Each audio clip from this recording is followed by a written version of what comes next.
سلیمان بن ابی مسلم نے بیان کیا، ان سے طاؤس نے اور انہوں نے ابن عباس رضی اللہ عنہ سے سنا کہ رسول اللہ صلی اللہ علیہ وسلم جب رات میں تہجد کے لیے کھڑے ہوتے تو یہ دعا پڑھتے، جس کا ترجمہ یہ ہے: اے میرے اللہ، ہر طرح کی تعریف تیرے ہی لیے زیبا ہے، تو آسمان اور زمین اور ان میں رہنے والی تمام مخلوق کا سنبھالنے والا ہے، اور حمد تمام کی تمام بس تیرے ہی لیے مناسب ہے۔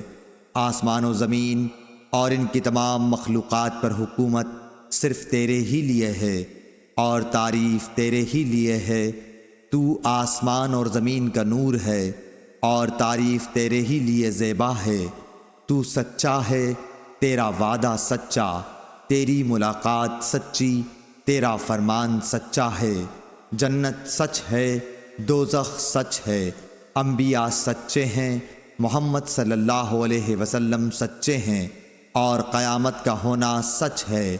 اے میرے اللہ، میں تیرا ہی فرما بردار ہوں اور تجھی پر ایمان رکھتا ہوں، تجھی پر بھروسہ ہے، تیری ہی طرف رجوع کرتا ہوں، تیرے ہی عطا کیے ہوئے دلائل کے ذریعے بحث کرتا ہوں اور تجھی کو حکم بناتا ہوں۔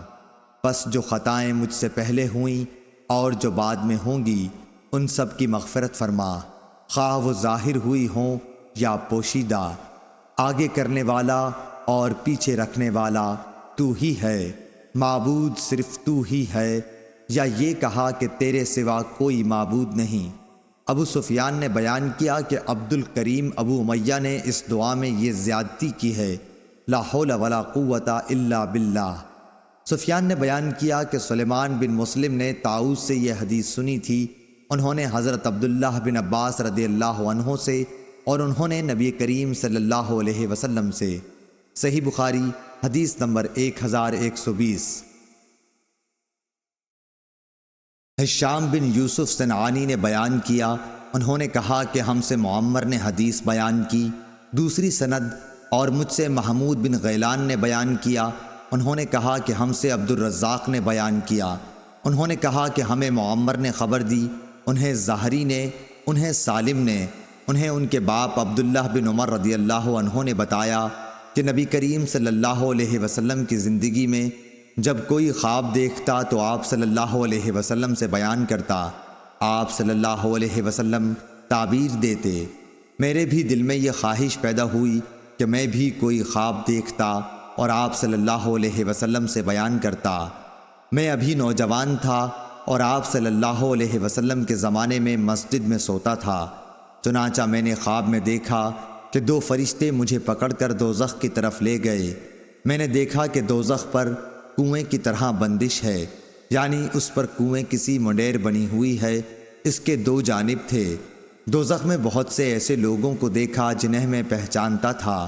میں کہنے لگا، دوزخ سے خدا کی پناہ۔ انہوں نے بیان کیا کہ پھر ہم کو ایک فرشتہ ملا اور اس نے مجھ سے کہا، ڈرو نہیں۔ صحیح بخاری حدیث نمبر 1121۔ یہ خواب میں نے اپنی بہن حضرت حفصہ رضی اللہ عنہا کو سنایا، اور انہوں نے رسول اللہ صلی اللہ علیہ وسلم کو تعبیر میں آپ صلی اللہ علیہ وسلم نے فرمایا کہ عبداللہ بہت خوب لڑکا ہے، کاش رات میں نماز پڑھا کرتا۔ راوی نے کہا کہ آپ صلی اللہ علیہ وسلم کے اس فرمان کے بعد عبداللہ بن عمر رضی اللہ عنہ رات میں بہت کم سوتے تھے، زیادہ عبادت ہی کرتے رہتے۔ صحیح بخاری حدیث نمبر 1122۔ شعیب نے زہری سے خبر دی، انہوں نے کہا کہ مجھے عروہ نے خبر دی، اور انہیں ام المومنین حضرت عائشہ صدیقہ رضی اللہ عنہا نے خبر دی کہ رسول اللہ صلی اللہ علیہ وسلم رات میں 11 رکعتیں پڑھتے تھے۔ آپ صلی اللہ علیہ وسلم کی یہی نماز تھی، لیکن اس کے سجدے اتنے لمبے ہوا کرتے کہ تم میں سے کوئی نبی صلی اللہ علیہ وسلم کے سر اٹھانے سے قبل 50 آیتیں پڑھ سکتا تھا، اور طلوع فجر ہونے پر فجر کی نماز سے پہلے آپ صلی اللہ علیہ وسلم 2 رکعت سنت پڑھتے، اس کے بعد دائیں پہلو پر لیٹ جاتے۔ آخر مؤذن آپ صلی اللہ علیہ وسلم کو نماز کے لیے بلانے آتا۔ صحیح بخاری حدیث نمبر 1123۔ سفیان ثوری نے اسود بن قیس سے بیان کیا، کہا کہ میں نے جندب رضی اللہ عنہ سے سنا، آپ نے فرمایا کہ نبی کریم صلی اللہ علیہ وسلم بیمار ہوئے تو 1 یا 2 رات تک نماز کے لیے نہ اٹھ سکے۔ صحیح بخاری حدیث نمبر 1124۔ جندب بن عبداللہ رضی اللہ عنہ نے فرمایا کہ جبرائیل علیہ السلام ایک مرتبہ چند دنوں تک نبی کریم صلی اللہ علیہ وسلم کے پاس وحی لے کر نہیں آئے تو قریش کی ایک عورت ام جمیل ابو لہب کی بیوی نے کہا کہ اب اس کے شیطان نے اس کے پاس آنے سے دیر لگائی۔ اس پر یہ صورت اتری، وَالضُّحَىٰ وَاللَّيْلِ إِذَا سَجَىٰ مَا وَدَّعَكَ رَبُّكَ وَمَا قَلَىٰ۔ صحیح بخاری حدیث نمبر 1125۔ معمر نے خبر دی، انہیں ظاہری نے، انہیں ہند بنت حارث نے اور انہیں ام سلمہ رضی اللہ عنہا نے کہ نبی کریم صلی اللہ علیہ وسلم ایک رات جاگے تو فرمایا، سبحان اللہ، آج رات کیا کیا بلائیں اتری ہیں اور ساتھ ہی رحمت اور عنایت کے کیسے خزانے نازل ہوئے ہیں۔ ان حجرے والیوں ازواج مطہرات رضی اللہ عنہن کو کوئی جگانے والا ہے؟ افسوس کہ دنیا میں بہت سی کپڑے پہننے والی عورتیں آخرت میں ننگی ہوں گی۔ صحیح بخاری حدیث نمبر 1126۔ حضرت حسین بن علی رضی اللہ عنہ نے خبر دی کہ علی بن ابی طالب رضی اللہ عنہ نے انہیں خبر دی کہ رسول اللہ صلی اللہ علیہ وسلم ایک رات ان کے اور فاطمہ رضی اللہ عنہا کے پاس آئے۔ آپ صلی اللہ علیہ وسلم نے فرمایا کہ کیا تم لوگ تہجد کی نماز نہیں پڑھو گے؟ میں نے عرض کی کہ یا رسول اللہ صلی اللہ علیہ وسلم، ہماری روحیں خدا کے قبضے میں ہیں، جب وہ چاہے گا ہمیں اٹھا دے گا۔ ہماری اس عرض پر آپ واپس تشریف لے گئے۔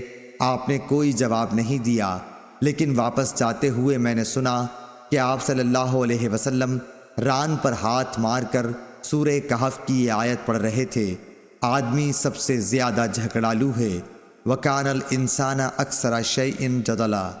صحیح بخاری حدیث نمبر 1127۔ امام مالک نے ابن شہاب ظاہری سے بیان کیا، ان سے عروہ نے، ان سے عائشہ رضی اللہ عنہا نے فرمایا کہ رسول اللہ صلی اللہ علیہ وسلم ایک کام کو چھوڑ دیتے اور آپ صلی اللہ علیہ وسلم کو اس کا کرنا پسند ہوتا، اس خیال سے ترک کر دیتے کہ دوسرے صحابہ بھی اس پر آپ صلی اللہ علیہ وسلم کو دیکھ کر عمل شروع کر دیں اور اس طرح وہ کام ان پر فرض ہو جائے۔ چنانچہ رسول اللہ صلی اللہ علیہ وسلم نے چاشت کی نماز کبھی نہیں پڑھی، لیکن میں پڑھتی ہوں۔ صحیح بخاری حدیث نمبر 1128۔ عبداللہ بن یوسف تنیسی نے بیان کیا، انہوں نے کہا کہ ہمیں امام مالک نے خبر دی، انہیں ابن شہاب ظاہری نے، انہیں عروہ بن زبیر نے، انہیں ام المومنین حضرت عائشہ رضی اللہ عنہا نے کہ رسول اللہ صلی اللہ علیہ وسلم نے ایک رات مسجد میں نماز پڑھی۔ صحابہ نے بھی آپ صلی اللہ علیہ وسلم کے ساتھ یہ نماز پڑھی۔ دوسری رات بھی آپ صلی اللہ علیہ وسلم نے یہ نماز پڑھی تو نمازیوں کی تعداد بڑھ گئی۔ تیسری یا چوتھی رات تو پورا اجتماع ہی ہو گیا تھا، لیکن نبی صلی اللہ علیہ وسلم اس رات نماز پڑھانے تشریف نہیں لائے۔ صبح کے وقت آپ صلی اللہ علیہ وسلم نے فرمایا کہ تم لوگ جتنی بڑی تعداد میں جمع ہو گئے تھے میں نے اسے دیکھا، لیکن مجھے باہر آنے سے یہ خیال مانے رہا کہ کہیں تم پر یہ نماز فرض نہ ہو جائے۔ یہ رمضان کا واقعہ تھا۔ صحیح بخاری حدیث نمبر 1129۔ زیاد بن علاقہ نے بیان کیا کہ میں نے مغیرہ بن شعبہ رضی اللہ عنہ کو یہ کہتے سنا کہ نبی کریم اتنی دیر تک کھڑے ہو کر نماز پڑھتے رہتے کہ آپ کے قدم، یا یہ کہا کہ پنڈلیوں پر ورم آ جاتا۔ جب آپ صلی اللہ علیہ وسلم سے اس کے متعلق عرض کیا جاتا تو فرماتے، کیا میں اللہ کا شکر گزار بندہ نہ بنوں؟ صحیح بخاری حدیث نمبر 1130۔